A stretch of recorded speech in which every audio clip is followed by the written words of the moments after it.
بسم الله الرحمن الرحيم.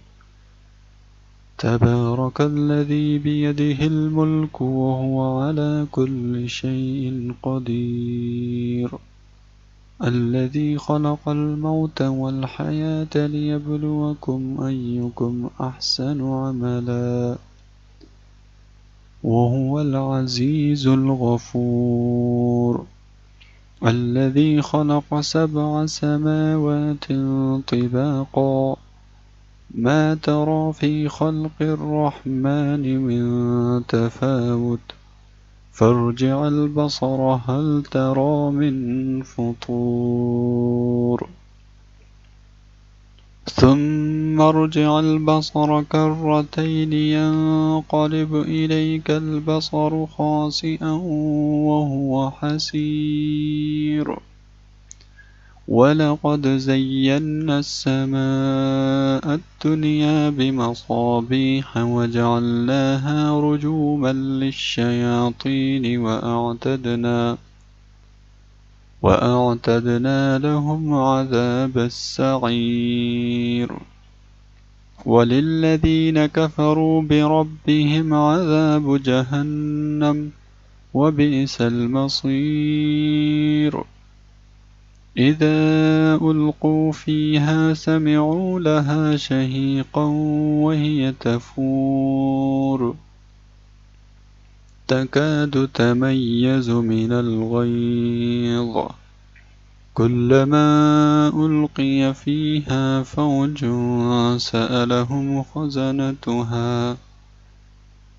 سألهم خزنتها ألم يأتكم نذير، قالوا بلى قد جاءنا نذير فكذبنا وقلنا ما نزل الله من شيء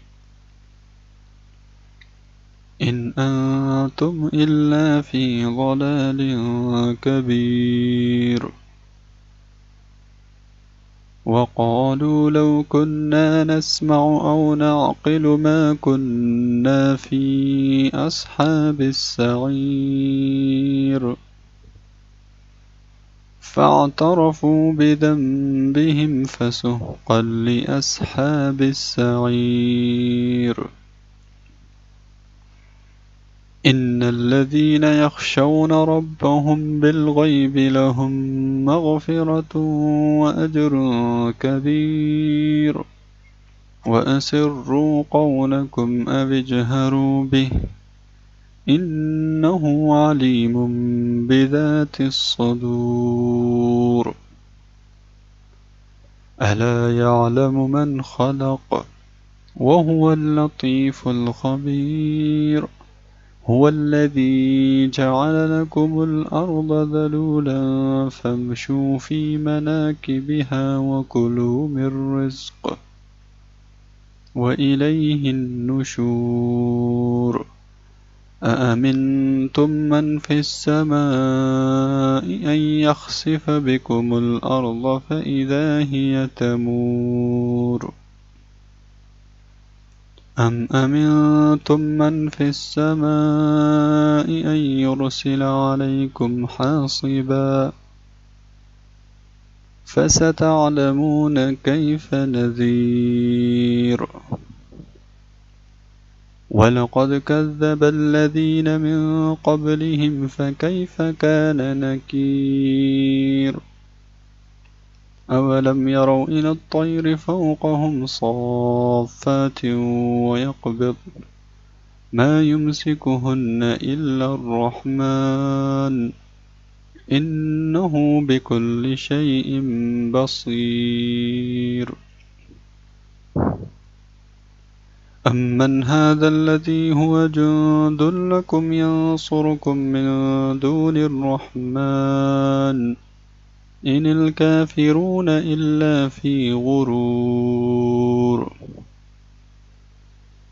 أمن هذا الذي يرزقكم إن أمسك رزقه بل لجوا في عتو ونفور. أفمن يمشي مكبا على وجهه أهدى أمن يمشي سويا على صراط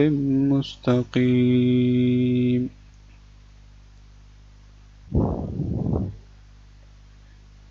قل هو الذي أنشأكم وجعل لكم السمع والأبصار والأفئدة قليلا ما تشكرون قل هو الذي ذرأكم في الأرض وإليه تحشرون ويقولون متى هذا الوعد إن كنتم صادقين قل إنما العلم عند الله وإنما أنا نذير مبين فلما رأوه زلفة سيئت وجوه الذين كفروا وقيل هذا الذي كنتم به تدعون قل أرأيتم إن أهلكني الله ومن معي أو رحمنا فمن يجير الكافرين من عذاب أليم قل هو الرحمن آمنا به وعليه توكلنا فستعلمون من هو في ضلال مبين قل أرأيتم إن أصبح ماؤكم غورا فمن يأتيكم بماء معين